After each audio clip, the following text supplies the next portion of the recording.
No, I don't need those. Well, you don't want to see my messy room, right? So Shoji screen is better than that.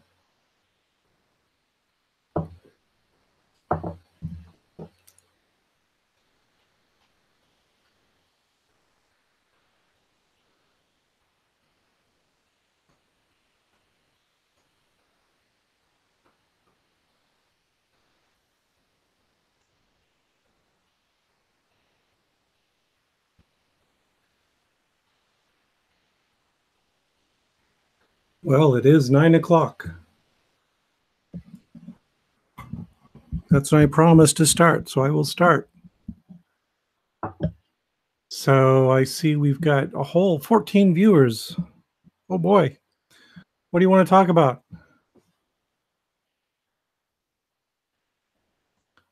I'm watching the group chat. You can type something.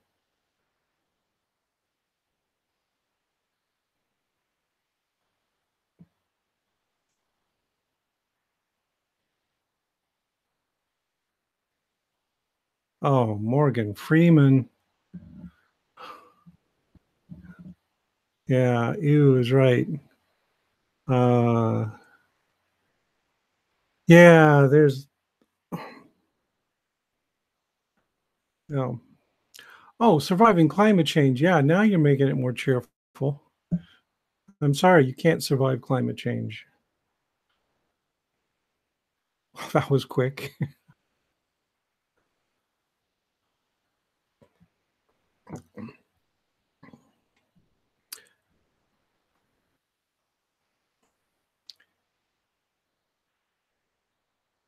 What do I suggest men do about other crappy men? Gosh. The one thing I would say is don't be silent. That too often what happens is people just, they just say, oh, well, he's a good guy. We got to make apologies for him. And they do. You read that New York Times interview with the cast of Arrested Development, all making excuses for Jeffrey Tambor with his victim right there in the room with him. Don't do that. Uh-oh. Mosquitoes. I got mosquitoes in my room.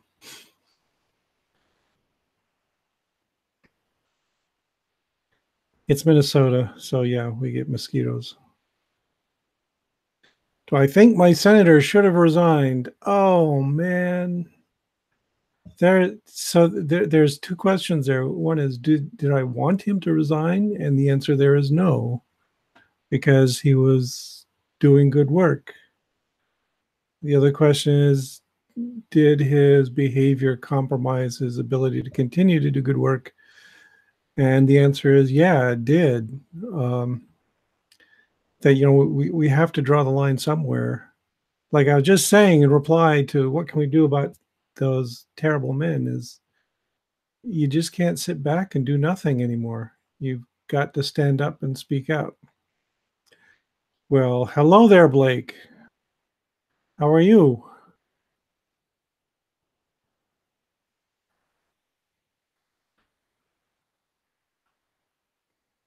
So anyway, yeah, I should he have resigned? Yes, he should have. Let's see. What am I working on right now? Is there a book in the works? Yes, there is a book in the works. The tentative title is. I'm going to be slapping myself all night at this rate. There's mosquitoes everywhere. Anyway, the tentative title is How It Got That Way. So it's going to be a story about developmental biology and the centrality of the developmental paradigm to understanding biology. So it's going to be it's not going to be a technical book. It's going to be more of a popular book for anyone to read. If I had to choose Michelle Bachmann, senator, or unnecessary hernia surgery, oh, the surgery easily. Michelle Bachmann was awful. Yes, Blake, how it got that way, because everything is the way it is because of how it got that way. Darcy Wentworth Thompson. which unfortunately is an apocryphal quote. It's never been confirmed. We haven't been able to find anything about it. It's just, but it's everywhere. This is what I think of when I think of Darcy Wentworth Thompson and On Growth and Form, is this idea that um, the way you understand something is you have to understand how it was constructed. So that's what the book is about.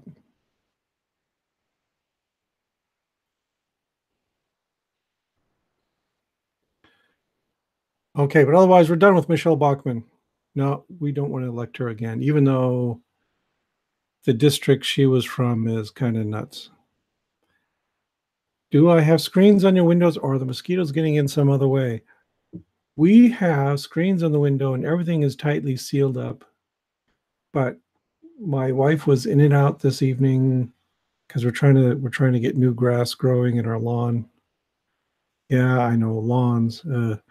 And I think they snuck in and now they're pestering me.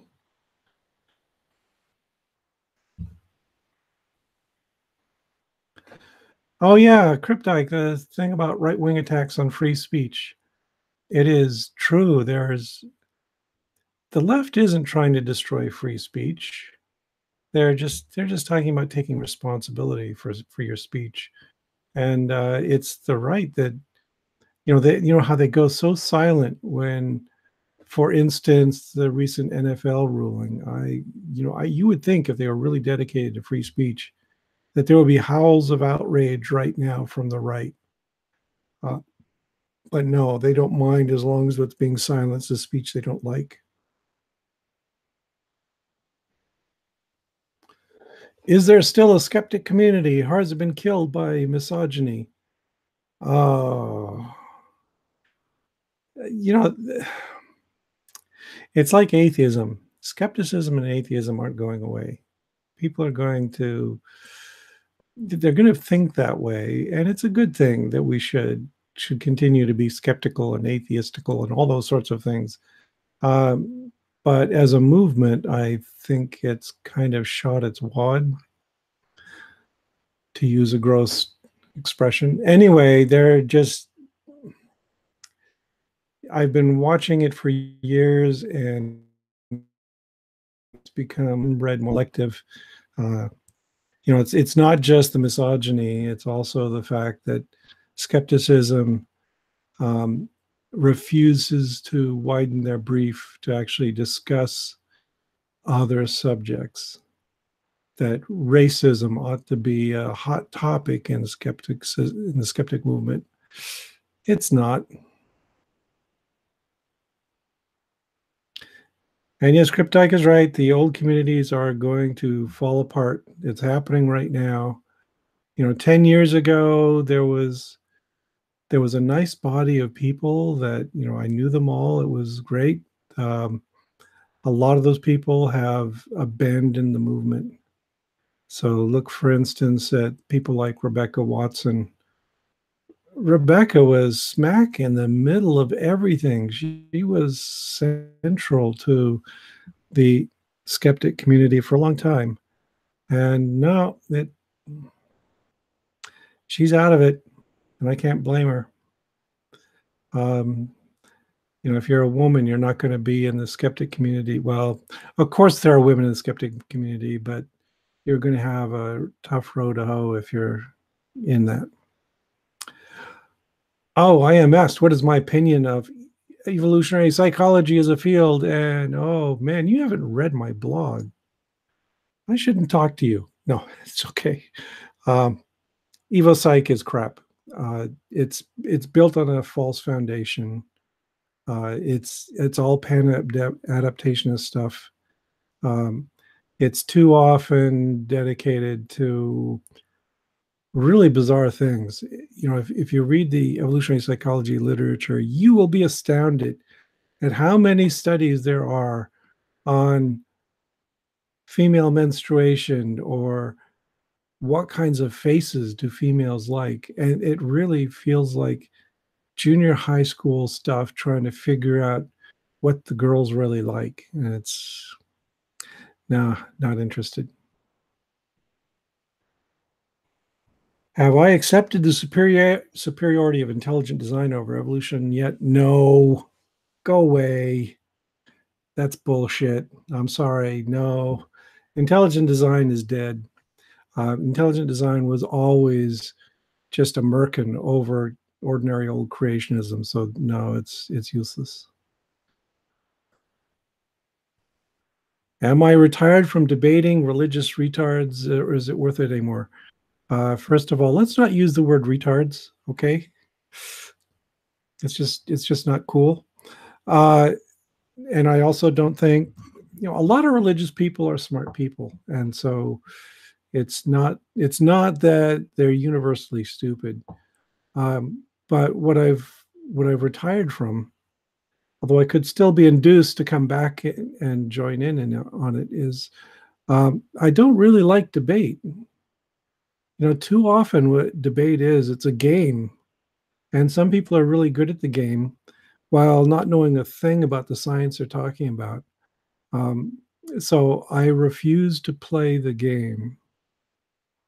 If you want to have a discussion with me about creationism, intelligent design, okay, yeah, we can talk about it. But don't think you're going to get into this scoring system where you're going to go through, step by step, trying to win over an audience with your supreme logic, because no, it's not going to work. All right. Evolutionary psychology is bad for the same reason as health research. It's easy for the news to grasp some trending misrepresentations and run a whole story that sells magazines. Yeah, there's a grain of truth to that. I mean, evolutionary psychology is bogus because its foundations are bogus. It's built on a falsehood. Health research is not. I mean, health research is actually a good thing, but far too often it gets into the flash in the pan, the latest statistical result, and extrapolating from that to unwarranted health concerns and so forth. Everything causes cancer, basically. So it's really easy to do a story where somebody does something, find some statistical correlation, weak statistical correlation, and it's a real correlation, but it doesn't mean much.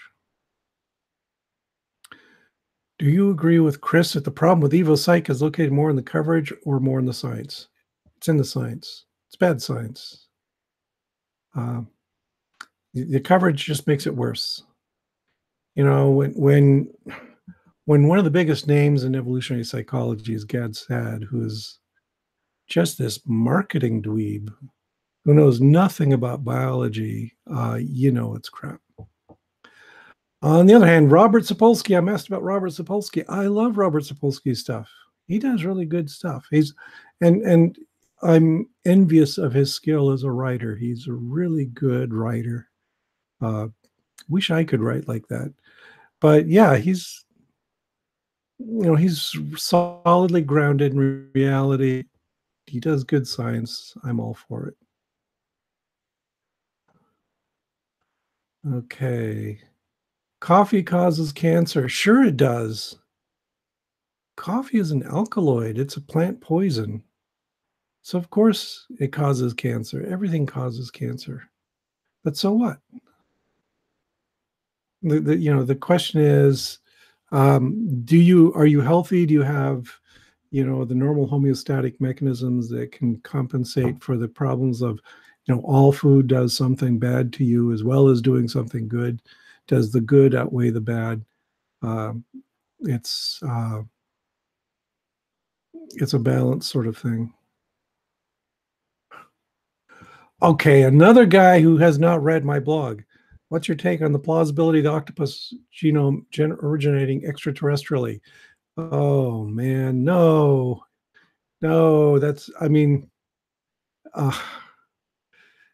that paper is just terrible. It's this crappy stuff from a bunch of weirdos who are dedicated to panspermia. But we've sequenced the octopus genome. We know what's in there, and we know its linkages to all of life on Earth. So it's silly to make this kind of argument. Okay, tell me more about Sapolsky.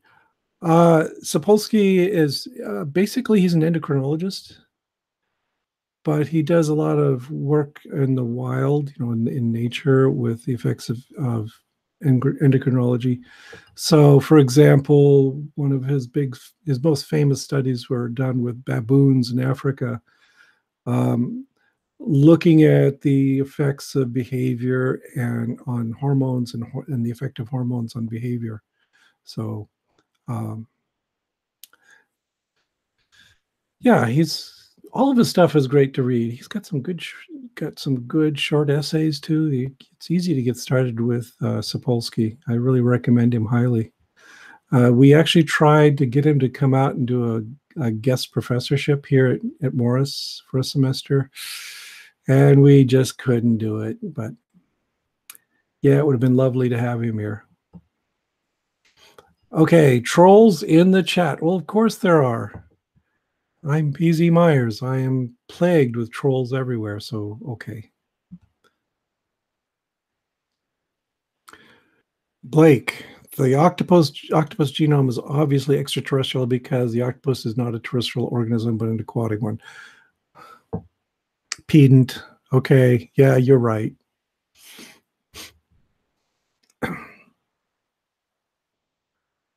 Let's see. I learned from. Oh, I learned from. You mean ContraPoint said something about this? I learned from ContraPoints that Christopher Hitchens used anti-gay slurs and one of those hypocritical free speech warriors.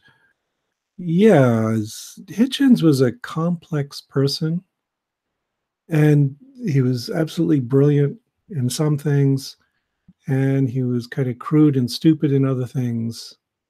So, yeah, it's like any human being. If you go out and you look at their body of work, all the things they've ever said, you will discover that they said some interesting things and they said some stupid things. And Hitchens was such a blabbermouth that it's a little bit richer than other people, that you can find some horrible stuff in there.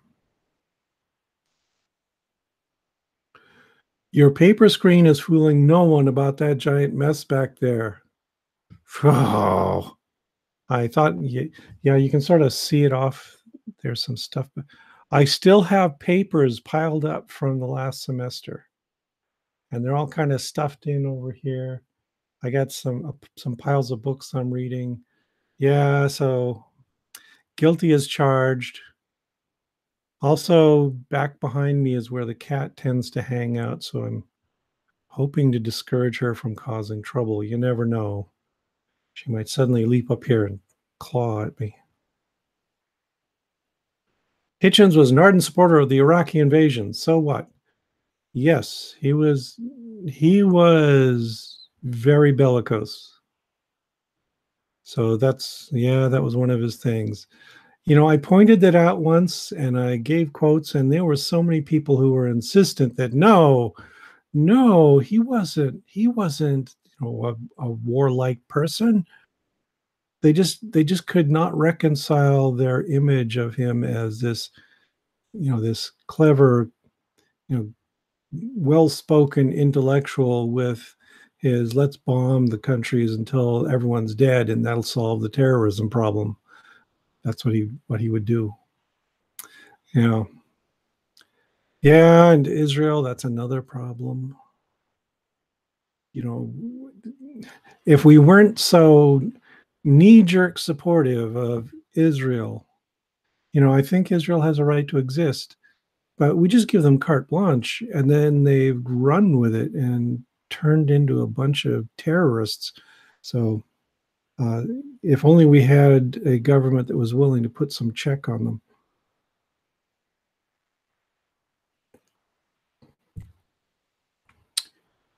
Yes, Hitchens was fun to listen to. He was especially fun to listen to over dinner when he'd been drinking.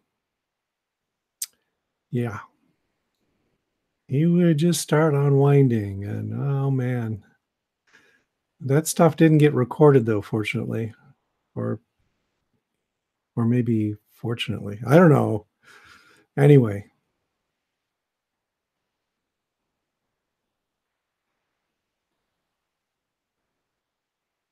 Yes, go watch This Is America Yet Again and hit the sack. Okay, that's fine. Yeah, This Is America is a really great video. It just, yeah, it was shocking. It just kind of, boom, hit me in the face, and I really enjoyed that.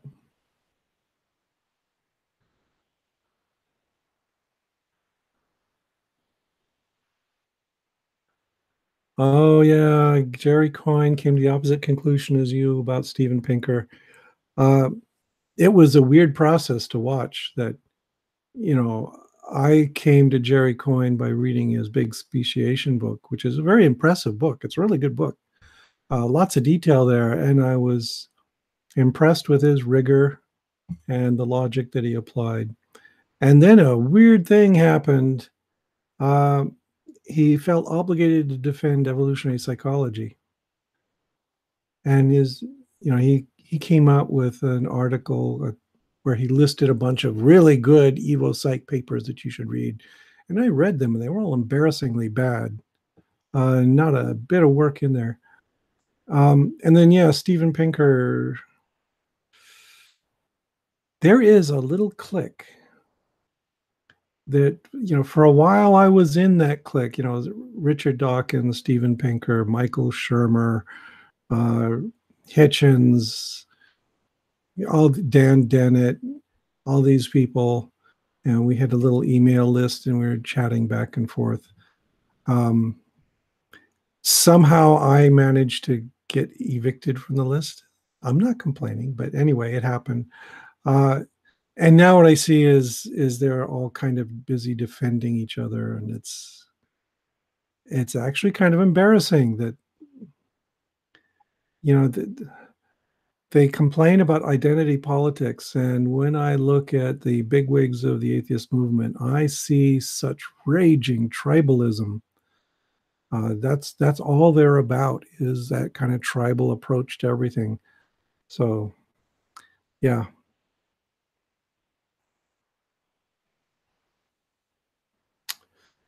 Black Knight Fool. Yes, your name is appropriate. On average, in humans, males are 90% of killers and 78% of victims. In chimps and bonobos, males are 92% and 73%. This is fake stereotypes. No, it's not fake. I don't even know what your question is. So yes, there are deep differences in the frequency of violent crime by men versus women. Some people would like to argue that that's biological, that there's nothing you can do about it because men have testosterone. But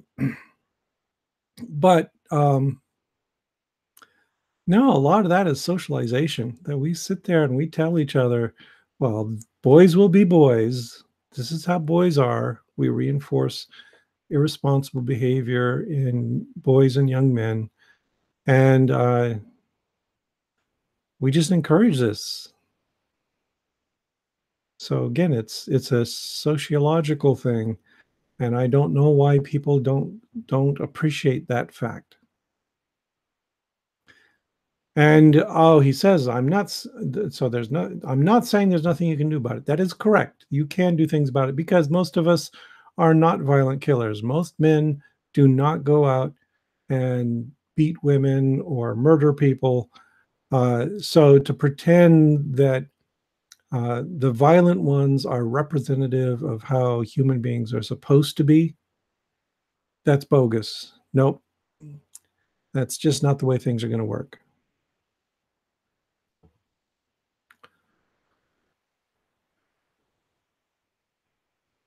Okay, who socialized the chimp? Please, guy. Chimpanzees socialize each other. Chimpanzees live in major social groups.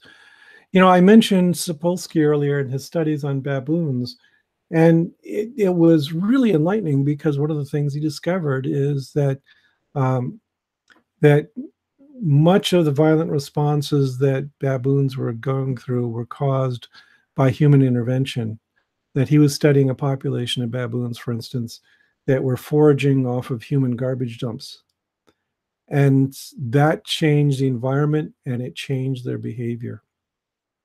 So yeah, there are, and I will disagree with Cryptic. I think chimps and bonobos have a lot of flexibility. It's just that they're small populations. They're limited in the available range of environments they can explore. So that's just the way it is.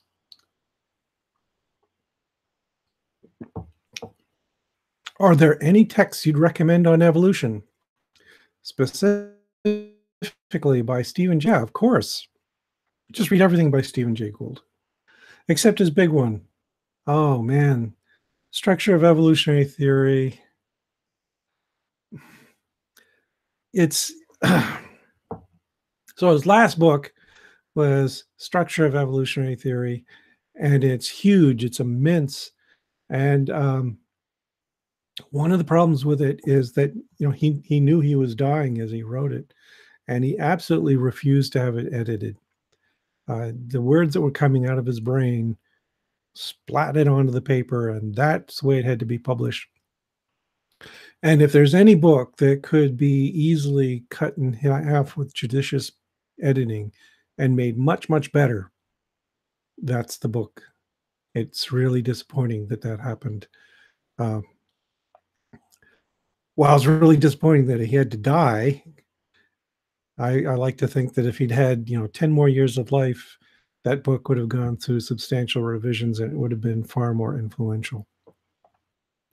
So several years ago, I did a review for Nature of somebody tried something interesting. That is, they just pulled out chunks of the structure of evolutionary theory, and some of the chunks are much more digestible. So, for example, there's a book out that is just the chapters on punctuated equilibrium from Structure of Evolutionary Theory. And, well, stupid mosquito. Anyway, and they're really good. So, if you can find that, that's a good place to start. Otherwise, who do I recommend nowadays?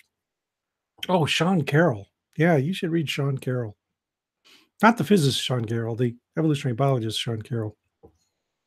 No, read the physicist Sean Carroll too. They're both really good.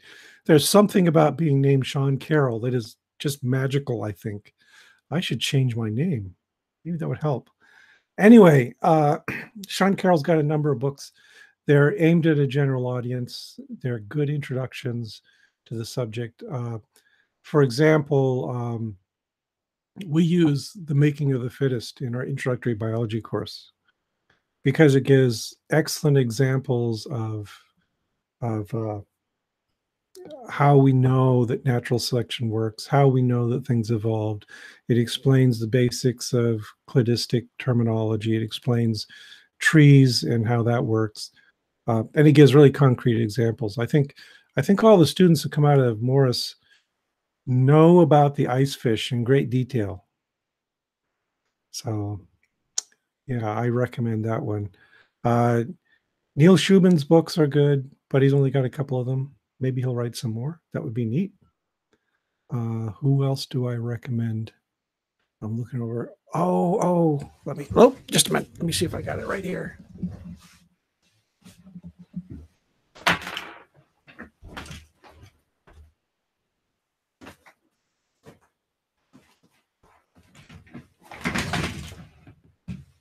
Whoops, dead air. I'm back. Let me fix these up. I'm really impressed with this book, A Brief History of Everyone Who Ever Lived by Adam Rutherford. It's really good. If you want an overview of human genetics, if you want a story that explains why all this racism, this pseudoscientific racism that's going around is nonsense, this is a good one to read. Oh, yeah, Brian Switek, he's good too. He's got a strong dinosaur focus. It's really good. So read it. Let's see who else is mentioned here. Oh, you listen to the Harris Murray. Oh, Sam Harris is he's just bought into the racist Kool-Aid, but at the same time, he's trying to deny it. So, no, I'm not a big fan of that guy. Let's see. He's going for a can of off. Yeah, I don't have any here. My wife has probably got some stashed outside. She's been doing a lot of outdoor work lately because that's her thing. Did I like *Sapiens* by Noah Harari? I haven't read it. This is the first I've heard of it. Julian Jaynes and the Origin of Consciousness and the Breakdown of the Bicameral Mind. Total bullshit. I'm sorry, but it's really entertaining. It's weird science fictional. Reading that reminded me of what's the book? The Baroque Cycle. Have you read The Baroque Cycle by Neal Stephenson? Yeah, that's reminded me so much of Julian Jaynes with its weird ideas about. And his other one, Cryptonomicon. He gets into this weird stuff with how minds work and how it distorts our perspective on the universe. And I think of Julian Jaynes when I read it, but Stevenson at least is honest that it's fiction. Okay, highlighting unpopular science isn't racist. It can be if the only unpopular science you highlight is racist science. If you were giving screen time to Charles Murray, I'm sorry, that's racist. What do you think of Secular Women Work? Are you going? Yes, I'm going. Of course I'm going. It's just down the road in Minneapolis. So I'm already planning to, I've already registered. I'm planning to go this August.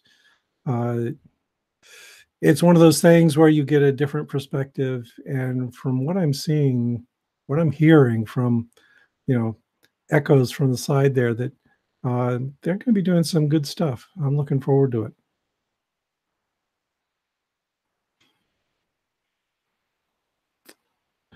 Address the measurement, not the person making it. If the person making the measurement is unreliable and biased, yeah, I'm going to point that out.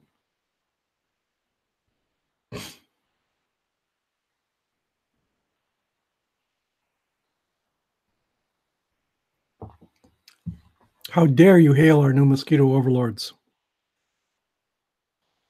They're going to kind of drive me nuts out here. Okay.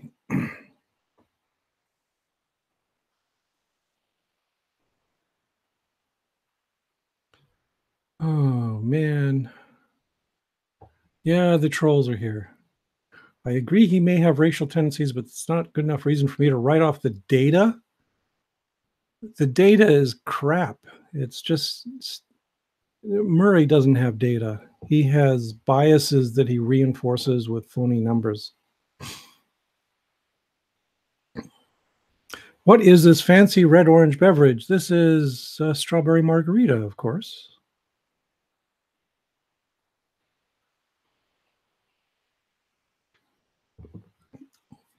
Oh, you're criticizing Sean Carroll, Blake? Okay, he's not always willing to do the deep dives that are necessary in topics like physics history. Yeah, maybe. I read Sean Carroll because he's got an interesting perspective on the things that he's focused on. And I can sort of tell he's not really into the old stuff, which is fine. I'm glad to see he's doing that. He's talking about what he's an expert in, and it's impressive stuff.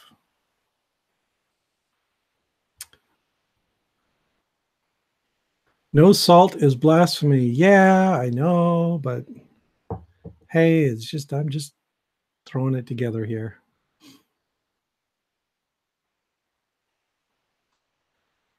The Seattle Mariners are still winning games despite losing their offense. Thought. You're asking me about sports ball? I'm sorry. I do not follow it. But my family back out in Seattle are dedicated Mariners people and also dedicated Seahawks people. And, you know, every once in a while on Facebook, I see them talking about this stuff and it just kind of whoosh goes over my head.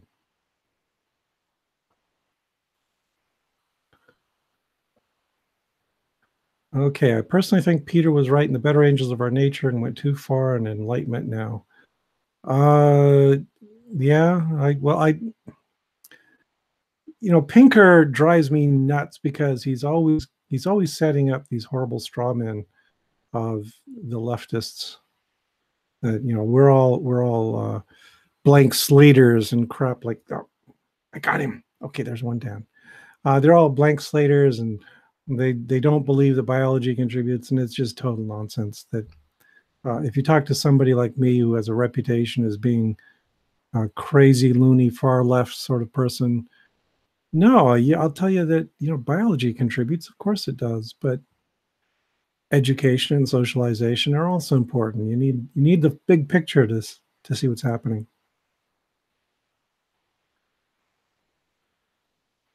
Do they have sports ball in Minnesota? Sure they do.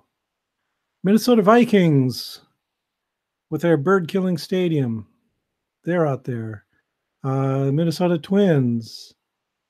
I've actually been to some of the what was it, the St. Paul Saints games. Minnesota Atheists every summer has a big promotion with them, and we go out and watch. Let's see. Gonna go for it. It says I'm supposed to look at my DMs. I have looked at my DMs. Have I missed something?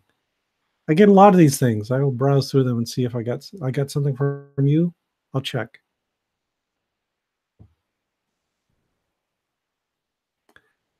Oh, Black Knight Fool, you are a fool. If you teach a boy and a girl the very same thing, they're not going to learn the very same way or at the very same rate. No, they're not, because if you teach two boys the same thing, they're not going to learn the same way or at the very same rate. If you teach two girls the same thing, they will also have differences. So this is nonsense.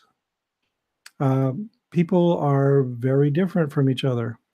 I'm an educator. I go into the classroom every day, and one of the challenges of teaching is you are dealing with maybe 20 or 30 students who are, every one of them, very different. And you've got to try and get through to all of them and get information from all of them, get feedback to help you tailor your lectures and things like that. So yeah, your argument is just totally bogus. Oh, does your home generate any of its own electricity? Have you looked into what methods work well in Minnesota? No, we just sort of broke the bank doing a bunch of remodeling, so we can't right now. But it's on my list that someday we'd like to get some solar panels up. Otherwise, though, Minnesota Morris has a huge green initiative, and they generate a lot of wind power out here. We also have a biomass plant. So some of our energy, I'm sure, is green energy. I don't know exactly how much, though. The crow question. There's a crow question. What crow question? I got to look back. Somebody has. Does anybody remember what the crow question is? Because I lost it in all this stuff.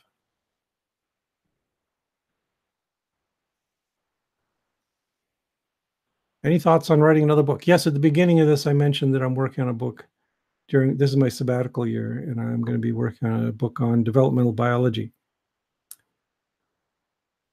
Oh man, Black Knight Fool just keeps spluttering out stereotypes. I'm going to ignore him from now on.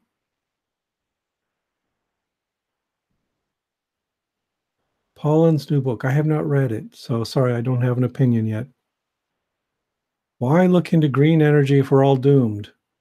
I don't think we're all doomed. I have this little spark of optimism somewhere that maybe we will recover from, you know, our current downward trend and get better at it. So yeah, keep trying. That's all you can do. You know, in a sense, every single one of us individually is doomed. We're all going to die. So why don't you just curl up in a corner somewhere and give up, because it's all futile in the end. And I don't agree with that philosophy at all. So we keep fighting forward. Cartoon History of the Universe. Yeah, I've got Cartoon History of the Universe. Of course, everyone's read that, right? Let's see, the crow question. My son loves crows. He found a copy of a crow genome sequence assembly. If there's anything he'd do with it to understand crow evolution, any recommendations? Oh, you ask a gigantic question. Ah, gosh. Where to start with that? You know, learn Perl and Ruby and master bioinformatics, and I just don't see how, you know, it's like asking me, you know, my son has gone to the beach and he's looked at all these grains of sand. Is there anything he can do to understand the ocean from that? And I would say, yeah, that's an important part of it, but there's so much more that you have to study. So,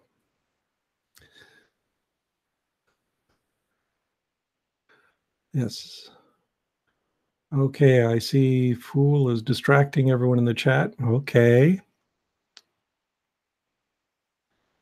Is it possible to develop a more informed perspective on evolutionary biology, even if you're really bad at understanding the math underlying the subject? Yes. You know, Charles Darwin famously said that he wasn't particularly good at math.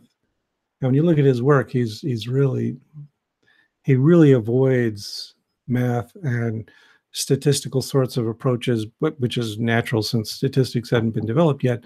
But Charles Darwin, he understood evolution and he did it without any math. I mentioned Sean Carroll's book, Making of the Fittest, earlier. Again, we use that in our introductory biology course. And one of the reasons is it is not dependent on math to get that idea across. I just finished teaching a semester-long course in evolutionary biology. And yeah, about the first half, a little less than the first half, was basically math-free. It was talking about examples and covering all these details. Of course, then all of a sudden the math crunched down on the students and they were kind of traumatized by it. But I'll teach it more often and I'll master covering that a little bit more gently, I hope. Perl, yes. Biologists are doing this bioinformatics stuff and they don't care about, you know, the details of the programming language. They just care that it gets the work done. And just simple scripting is good enough for a lot of what we do. Okay. Let's see. We got a good discussion about crows here. Yeah, crows are neat animals. How do you use Carroll's Making of Everything? You mean Making of the Fittest? Yeah. How do we use it? Well, we've got a couple of texts. We got the general big reference book, which I detest just on general principles. I mean, they're fine for covering all the the reference material in the course. But then we have them read some short essays, and we have them read Making of the Fittest. And we try to get them to have some discussions about this stuff.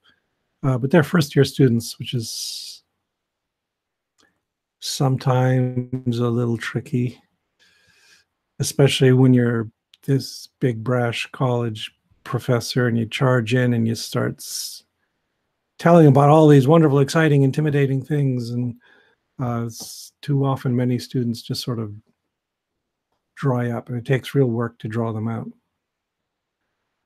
Let's see. Oh, yeah, we actually use Campbell. It's the Campbell biology text we use. And again, I did test it on general principles, but it's a perfectly good reference book.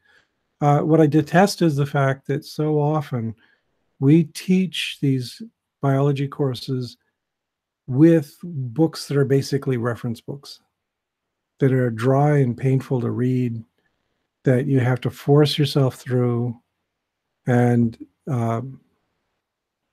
I think we're doing something wrong there.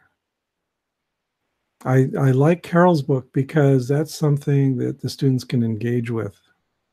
It's written at a level where it's a little bit challenging, but not overwhelming, and students can go right to the heart of the issue of evolution and think about it. I've let them choose their own pop sci book. That just gets them engaged a bit more. Yeah, I did that in the past, and I gave them a list. I gave them a whole list of books they could talk about. So what did I give them? The Water's Edge by Carl Zimmer. There was a nice book on nematode development and genetics. Richard Fortey's book on trilobites. It's great fun. So I gave them a selection of these. The problem with doing that, of course, is then you've got a classroom where all the students are reading different things, and it's hard to get them together to talk about it, in a coherent way. And one of the other goals of an introductory science course is to teach students that science is a collaborative enterprise, that you've got to work together to learn things and to master subjects, and giving them their own book and sending them off to go read that on their own. It's good for them, but it's also not fulfilling that goal of our course.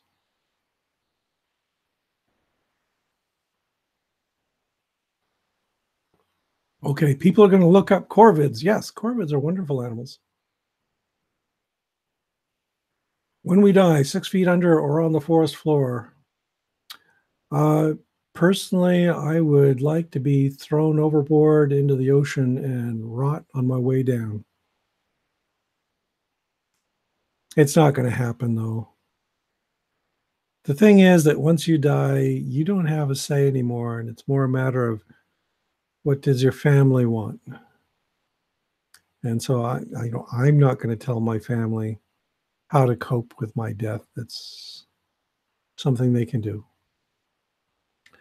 Do you still play Pokemon Go? And if so, what level are you? Yes, I still play it. It's easy.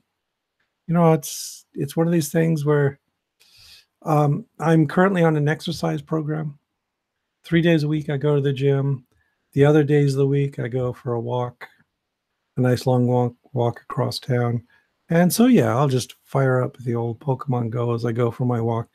What level am I at? I'm at level 30. Just reached 30. Are you impressed? No.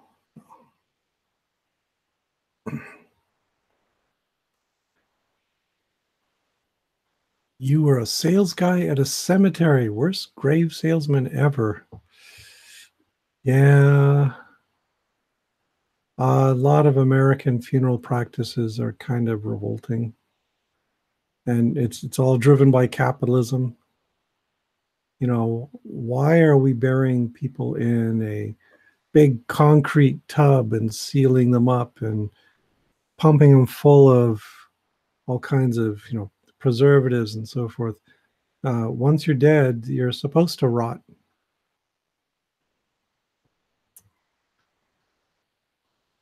Thoughts on Marxism? Oh,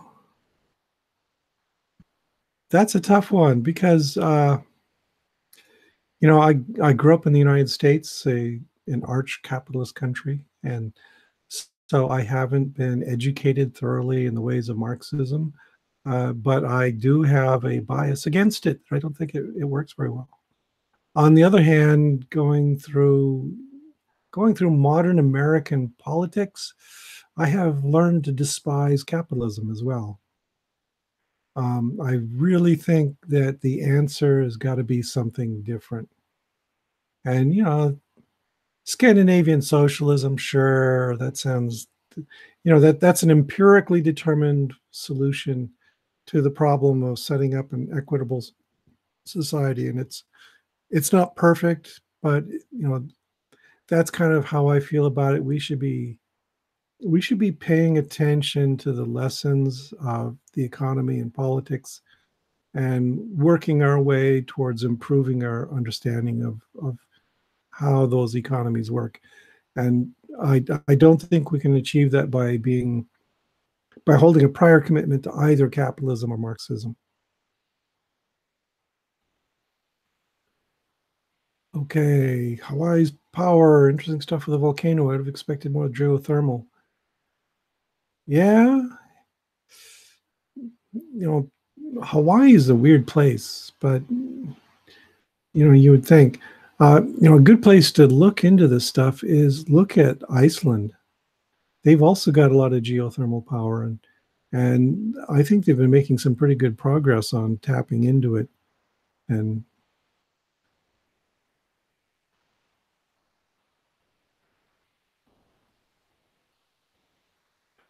what would be more eco-friendly, to allow the human body to decompose in the soil, or is there some other way to dispose of human remains that would be better?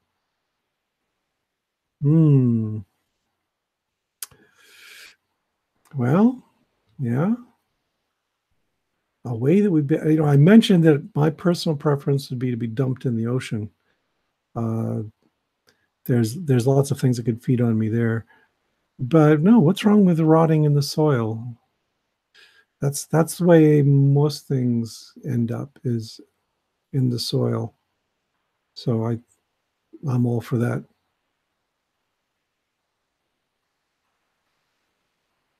Hawaii actually has a severe delay for people who have purchased and installed solar panels to be able to connect them so that they can begin functioning. Oh. Yeah, that's one of the things is capitalism hates the idea of autonomy. So if you've got a tool that allows you to get yourself off the grid or be a contributor to the grid, they'd rather you didn't. Rotting in the soil sounds eco-friendly as long as you actually rot. Yeah, but again, putting you in a concrete box with preservatives all over, that's what prevents the rot, and that's not good.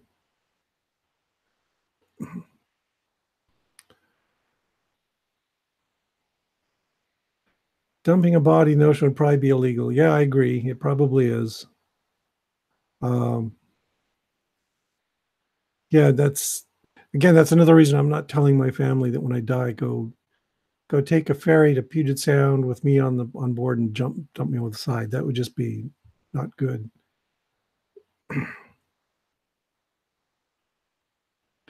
Also, if everybody got dumped in the same beautiful scenic place, that wouldn't be so good.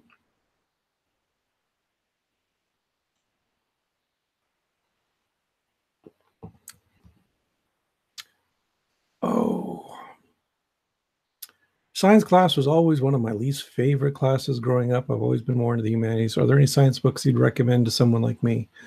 That is a good question. We tend to split things, and we tend to demand that, if the only good science is the hard science that doesn't respect history or sociology. And I think that contributes to some of those problems that you're describing there. You will find books that do cover the breadth. For example, have you read Emperor of All Maladies by Mukherjee? That's a good one. That covers history extensively, as it's making the case that we've actually improved our treatment of cancer. So it's not all equations, but at the same time, no, in that book there are some really good explanations of the kinds of studies that are done. There's some basic explanations of controls and sort of that sort of thing, but it's all in the context of the history of the treatment of cancer. So that would be a good example. Also, everybody gets cancer eventually, so it'd be a good thing to read. Is the human microbiome different from that of other large mammals? Or are the processes basically the same when decomposition begins? Human microbiome differs with different individuals. There are characteristic species that reside in the human gut that you wouldn't find, for instance, in a horse's gut because different diets, extensively different diets. So there are some substantial differences there. Does it make a difference in decomposition? Not a difference that matters.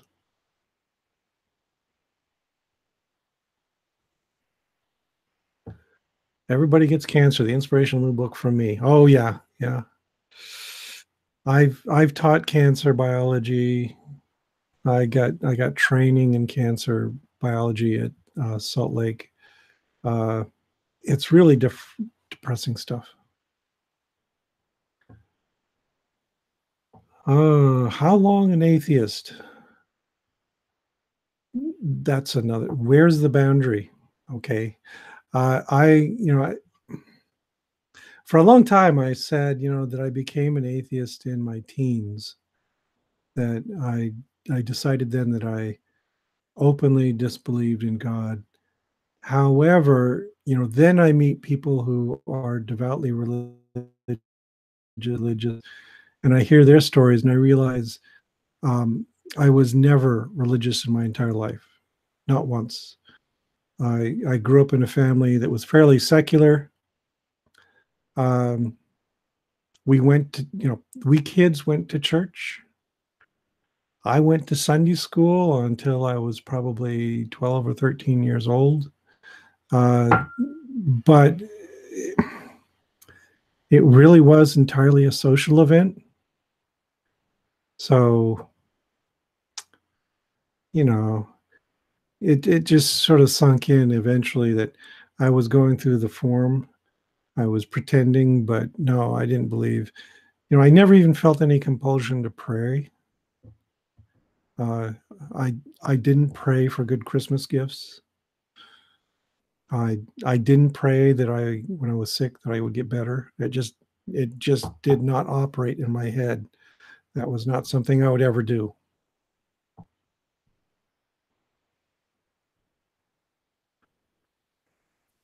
When I was in Sunday school, someone went through my coat pocket, ripped off something of mine. Okay. When I went to Sunday school, I actually went. It was a small group.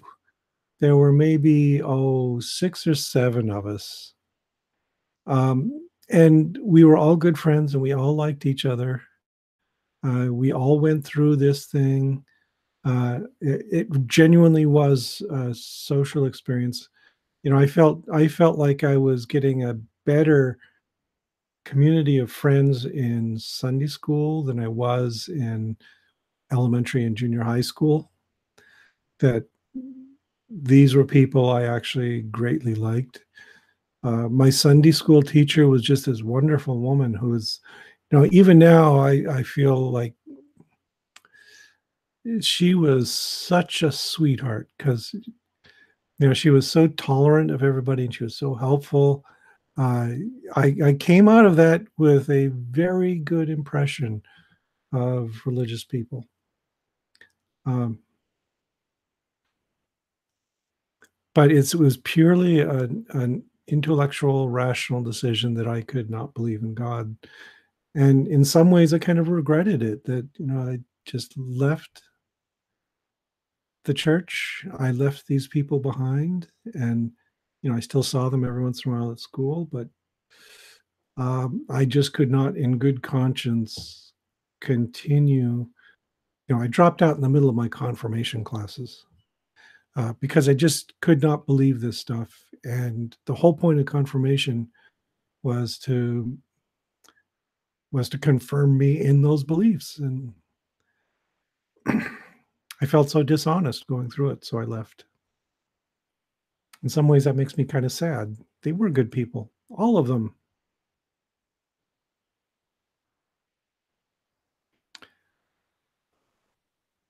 At about 12, I was looking for meaning. Yeah, puberty does that to you. I noticed that suddenly you're starting to think about bigger picture things. I talked to some Christians and discovered the radical pacifists of the Fellowship of Reconciliation. Never looked back, although I read the Bible as literature. Yeah, I read the Bible as literature too, but um, no, I never found another religious group I was really into. Has new atheism become a cult?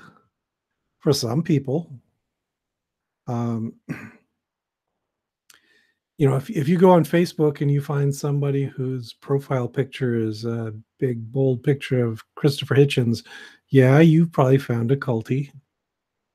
Uh, there are people who go that way.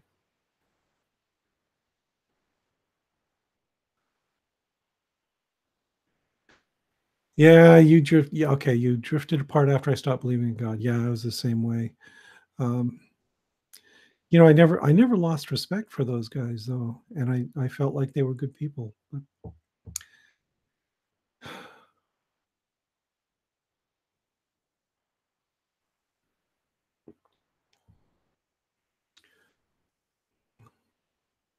culty is that? No, culty's been around for a long time.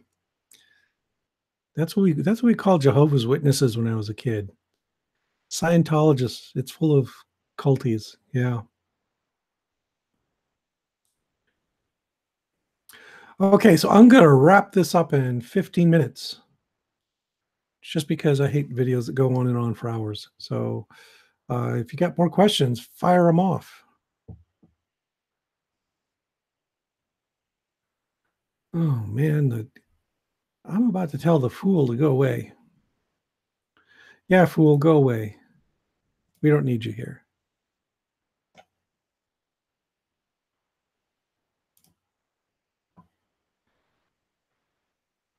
How often do you do these? This is the first time I tried it. Uh, I mean, there's been a couple of events where I get together with other people and we do these discussions, but um, I just noticed a lot of people do these, and I just said, okay, well, maybe I should do this too and see who shows up and see if they ask good questions. And you've mostly asked good questions, except the guy who calls himself a fool. Um, oh, yeah, good point. I know some excellent Christians, but what confounds me is they would be the same good people without the imaginary friend. I agree that it seems to be an artificial prop to reassure them that they'll get some reward for all this sacrifice and the good things they're going to be doing. Yeah, only one troll. That's not bad. Okay, yeah, I'll go with that. Isn't there a block feature? There is. I don't know how to use it. I just told you this is the first time I've ever done this. So there's got to be some way. But anyway, okay, to say babies are atheists makes the term meaningless. Let's use atheists for people who have the capacity to believe in God, but do not. Yeah, there's a whole set of tropes that go with atheism. And for instance, one of them is that everyone is an atheist or everything is an atheist to begin with. And you know, I agree with you. It kind of makes the term meaningless. That, as I mentioned in my own personal history, I came to atheism because I was brought up that way by largely secular parents, and I made a conscious decision that I was not going to be that I was not going to be a follower of the Christian faith, and that's babies can't do that. They can't make those kinds of rational decisions. And wow, thank you, Harper S. People actually give you money for the doing this. That's nice. Well, thank you.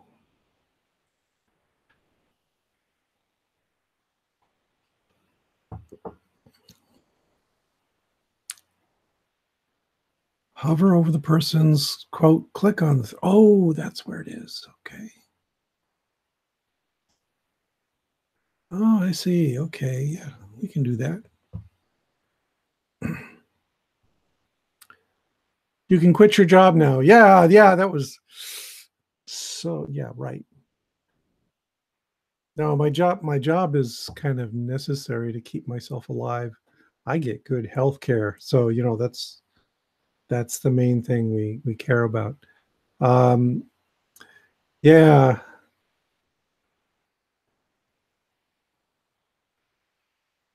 I don't see why there is so much Sam Harris negativity from obvious philosophical allies. Oh man, because Harris is such an awful philosopher. He's terrible.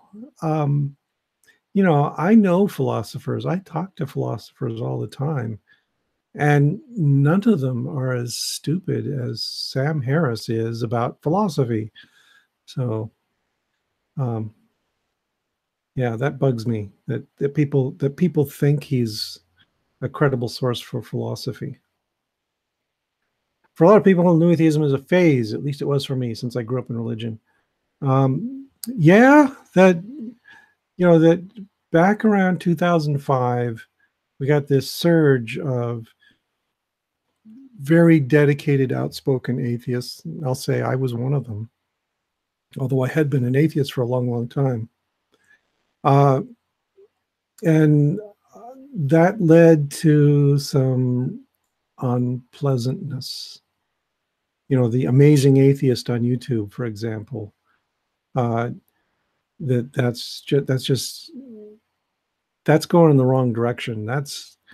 That is abandoning any kind of rationality and philosophical thought to just go by pure emotive anger. And no, I think that kind of undercut a lot of what atheism was trying to do.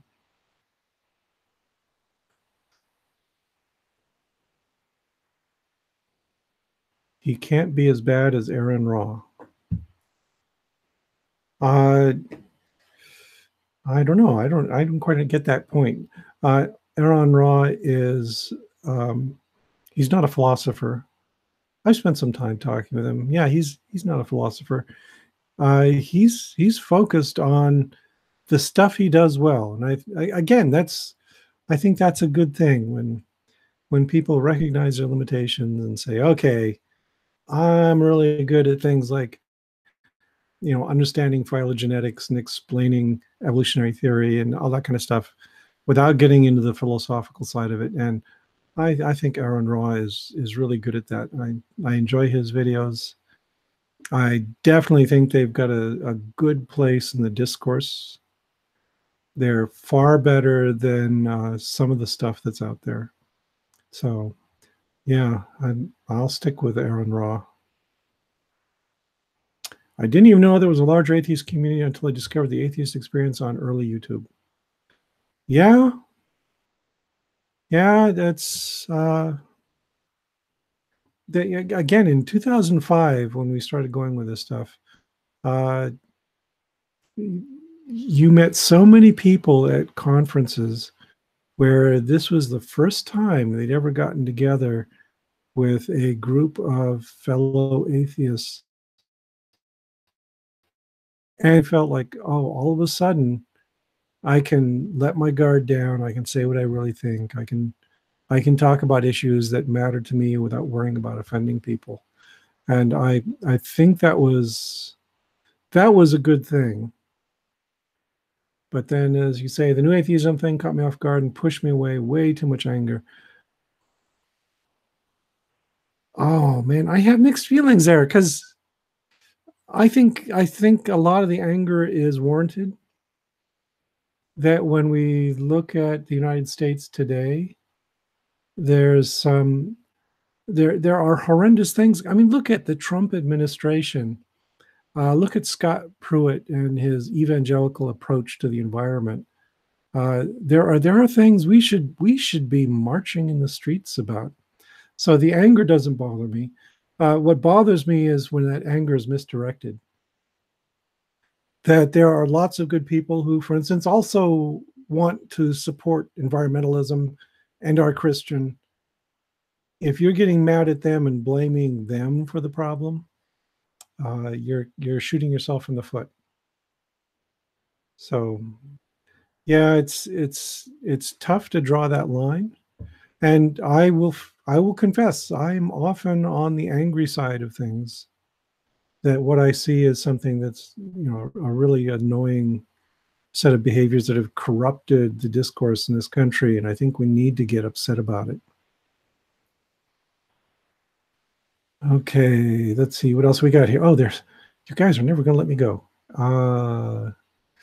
Yeah, I've always been an atheist, but I hated the atheist community. You're not alone. Lots of people are like that, and I don't blame them. Yeah, in Austin, they have the atheist experience, and the Houston atheist community I think is pretty good. Oh, the most important question I'll get tonight: Yanni or Laurel? Oh well, hey, I'm a neuroscientist by training. I know about this perception stuff. I hear Laurel, but then my hearing is in pretty good shape. I think if you're people have different tunings for their ears, and I think that's what causes some of the differences. I think Laurel is the more low frequency one.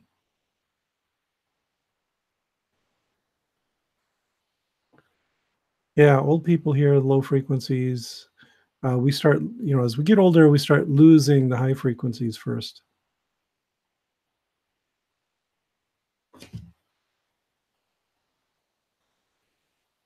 You used to be an amazing atheist fan a few years back. Goes to Karl Marx. Okay. But you got better, right? So we'll forgive you. We have to learn to forgive and forget, right?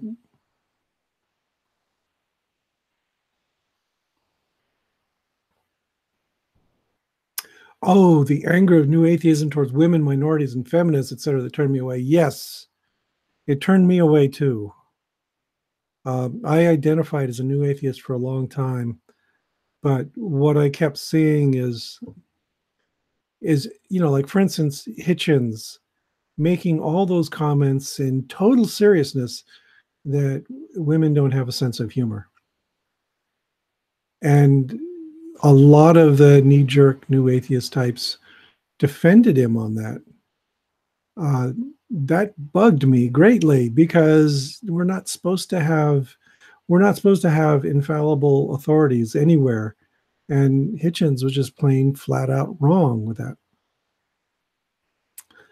Oh, what is a new atheist?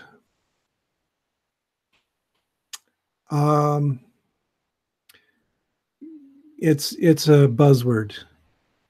It's a PR ploy. That what happened was, yeah, it's a marketing gimmick invented about 2007. Yeah, this was a Wired article that interviewed Dennett and Harris and Dawkins and Hitchens and set them up as the leaders of this bold new movement, and coined this term "new atheist."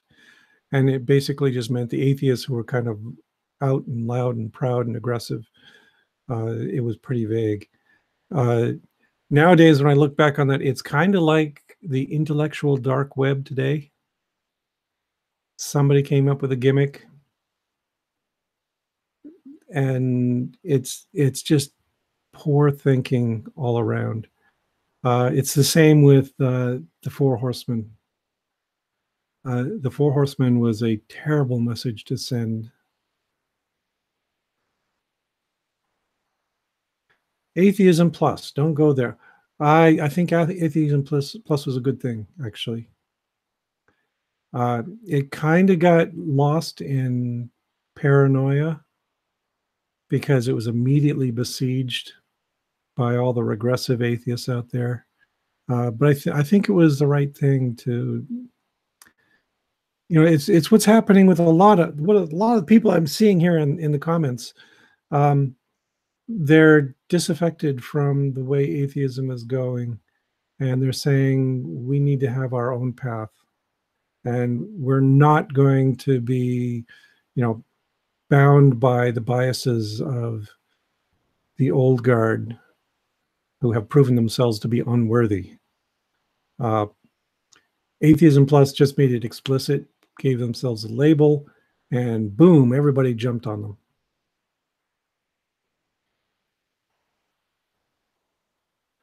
Oh, Hitchens' argument was essentially women don't have incentives to be funny that are grounded in evolutionary biology or something like that.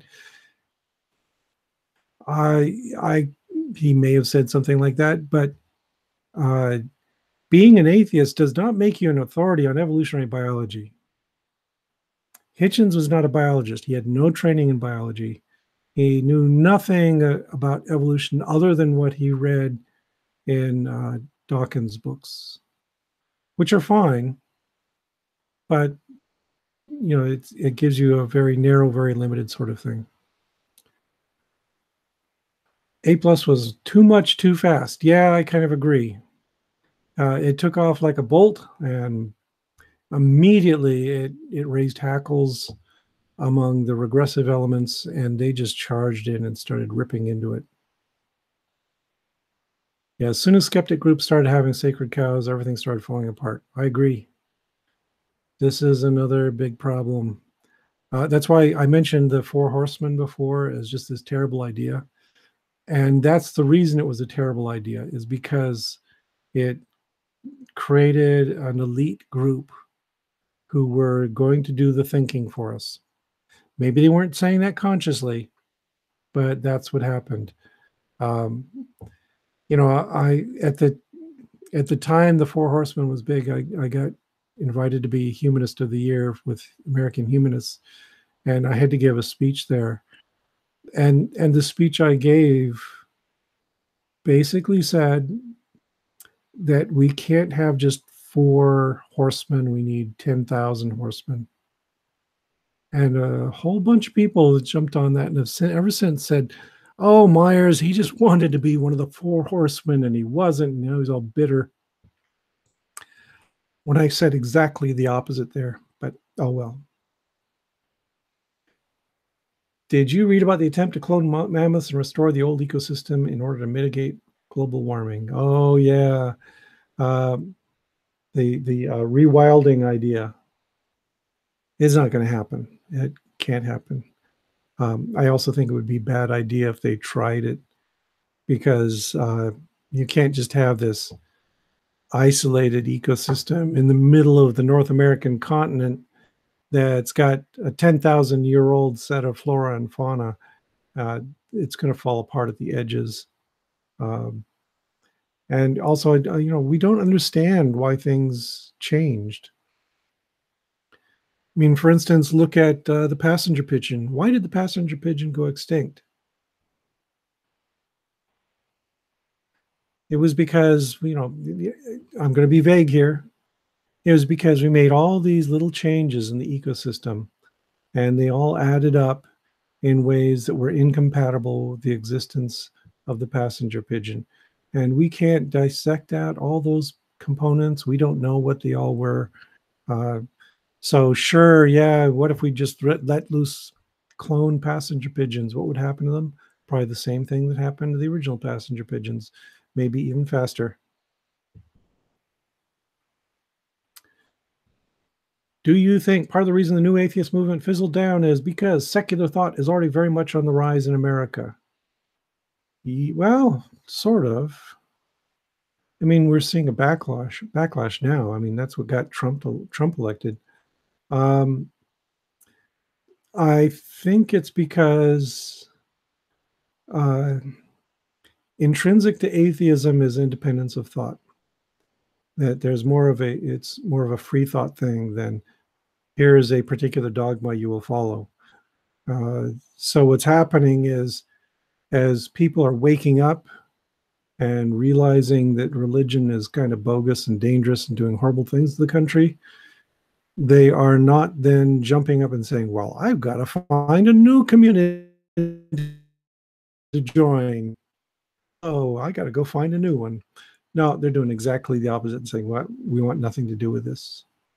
And so I think atheism has had its boom. It's, movement atheism is going to peak out pretty soon if it hasn't already. And it's going to be more of a, let's just be rationally secular about things and not worry so much about atheism.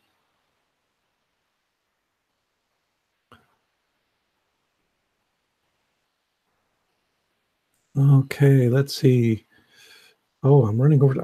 I'm gonna say specifically in 6 minutes at 10:20. I'm gonna have to just say goodbye. So I have a female friend who works in a creative profession, an art teacher who voted for Trump. Okay, I am not surprised.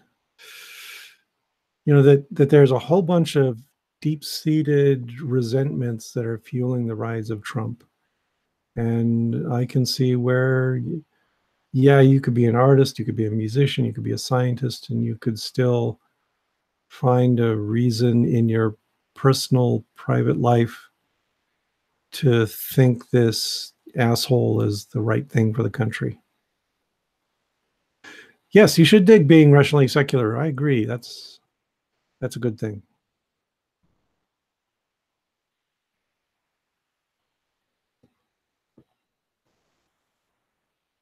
Okay, are we winding down? What happened to the pigeons? We killed them all and ate them. We didn't eat them. You read some of the stuff around the time of the decline of the passenger pigeons, and there were people just going out with their shotguns and blowing them out of the sky for sport and just letting them rot on the ground. I have a bit of a bias against many hunters because when I was growing up, um, I grew up near this farmland out near Seattle, and every fall I had to stay out of the fields because I might get shot, and we'd hear the guns going off all the time. And then at the end of the hunting season, I'd go strolling out into the fields. And it was great for a biologist because there were so many dead animals rotting in the ground that you could extract all kinds of bones. Oh, and thank you, Douglas Harder. Boy, what's with this people giving me money? I don't do this for money, but okay, thank you anyway. It's very kind of you. Anyway, so I'd go out there and you just find all these dead birds. It was kind of tragic that you'd think you'd see things like owls that had been blown out of the sky. Owls are not game birds, but they were shot. And yeah, and I think that's what happened with passenger pigeons. They mainly just fell into the ground and rotted there.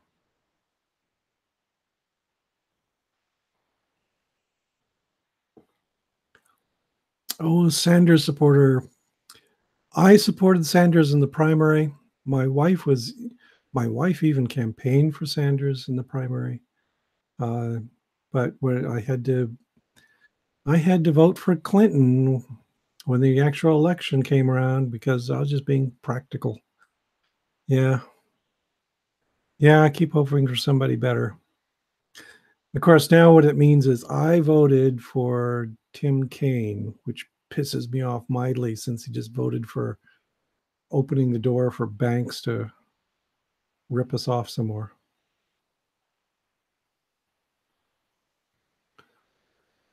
You chose Warren. Okay, that's nice, but she wasn't running. Okay, I think that's a good place to stop before I tire everyone out. So, yeah, I'll do this again sometime. I'm not sure exactly when. I'm going to be out of town all of next week. I'm going to go off and see my brand new shiny grandson and dandle him on my knee like grandfathers are supposed to do. But maybe after that, I'll do it again. It's been fun. Okay, good night, everyone. Talk to you all later.